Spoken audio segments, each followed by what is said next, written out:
onye nwe Jesu Kristi nọ n'ime ili mkpụrụ ụbọchị atọ wee si otu ahụ gọzi ili nke niile kwere na gị ya mere ndị ahụ dị n'ime ili ji nwee nchekwube karịa na ha ga-esi n'ọnwụ bilite ọzọ biko mee ka nwa odibo gị bụ Frederick Okwu nwee ike ịnọ n'ili nke azụ ike na ndị ọkwa ọ nọrọ na ya ruo mgbe ị ga-ekolite ya nye ya ihe gị gị onwe gị bụkwa mbilite n'ọnwụ na ndụ masịrị Chineke ji ike niile isi na ndụ ka hapụrụ nwa anwụ kpọrọkwa nwa odibo ya Kristi bụ onye nke mbụ si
onye nwe anyị mee ebere Kristi mee ebere onye nwe anyị mee ebere nna anyị n'eluigwe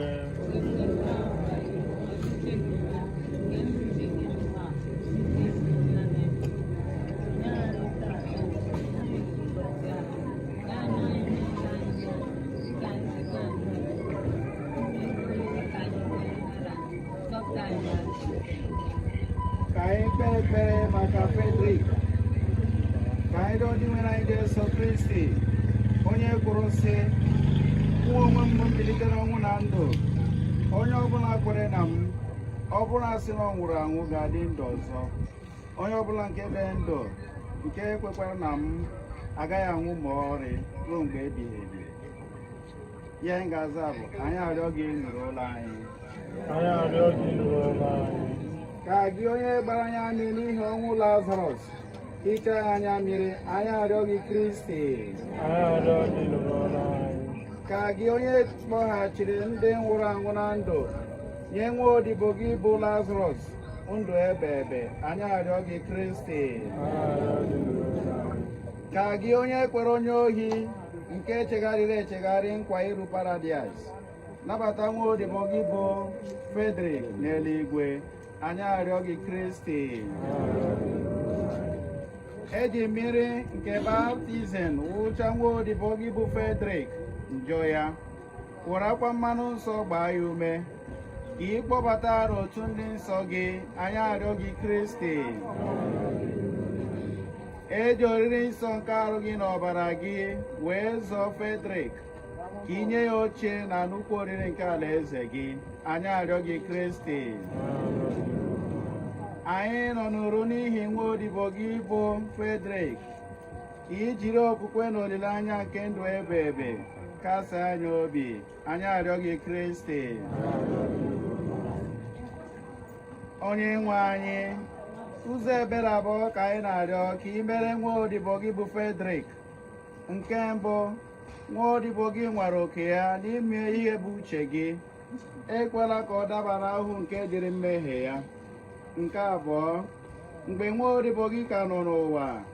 eze okwukwe bụ ihe jikọrọ ya na ndị niile kwerenụ mee ka ebere gị sokwa ụtọ ahụ jikọọ ya na ndị mmụọ ozi gị n'ụwa ọzọ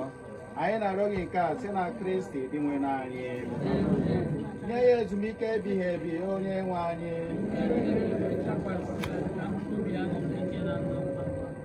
maka onye nwụrụ anwụ maka ndị na-eru uju o Chukwu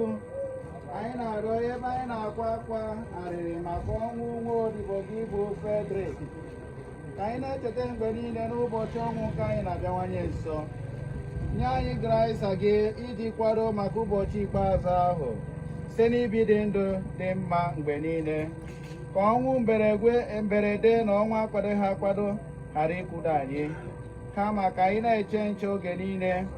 ka ọ ga-abụ mgbe ọbụla ị kpọrọ anyị ka anyị nwee ike iso banye na nwere ebe ebe si na Kristi dị nwe n'anyị maka onye nwụrụ anwụ ka Maria na-nke Chukwu na-edikasịrị obi ebere onye ntasa obi ndị na-eru uju anyị n'aka nwa ya mkpụrụ obi Fredrik onye nke hapụgoro ụwa nke a ka o se na ekpere ya dịka nne nwee ike ịrụ ọsọ ọsọ n'ụlọ obibi ahụ a na-atụ anya ya eluigwe biri na ya ebe ebe ka mkpụrụ obi Fredrik ka mkpụrụ obi nne kwere nụ gara aga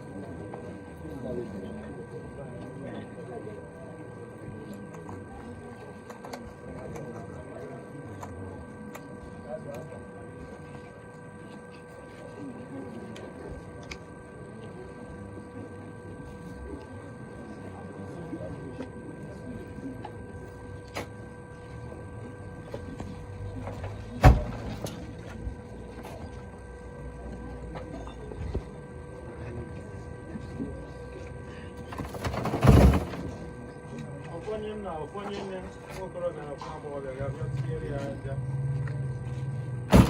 ya administration ofu onye na-eze onyinye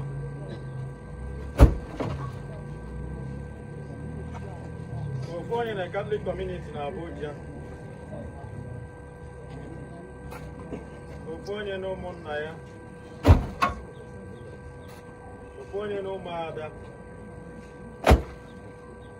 ya na ụmụ ya niile na nwunye ya one of the grandchildren if there is any.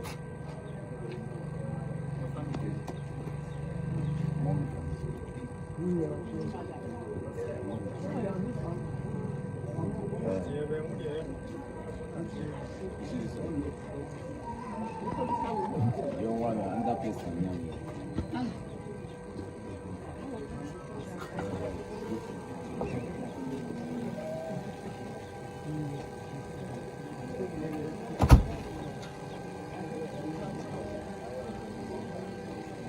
Why?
Hilary. Kamu tuh? Interview bisa apa sih?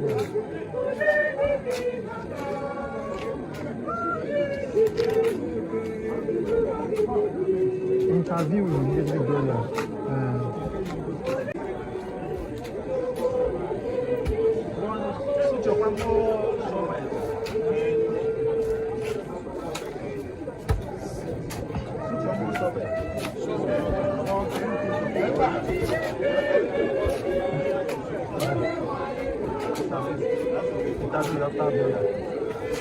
Interview apa bela?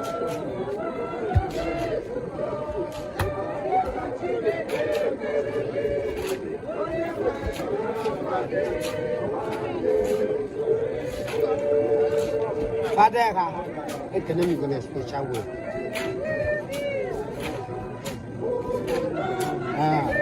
Ikut semua.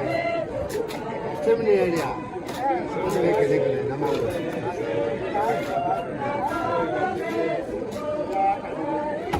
Sebab gue bayar. Ini gue bayar nana.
Yeni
Amen.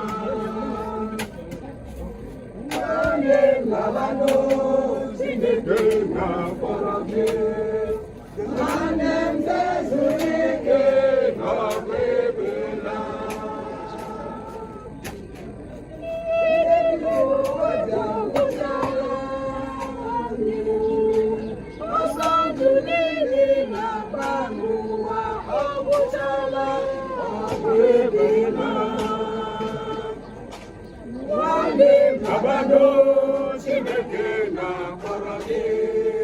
Wanem Gezurike na Webena Wanem Nabano Chineke na Korogi Wanem Gezurike na Webena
Thank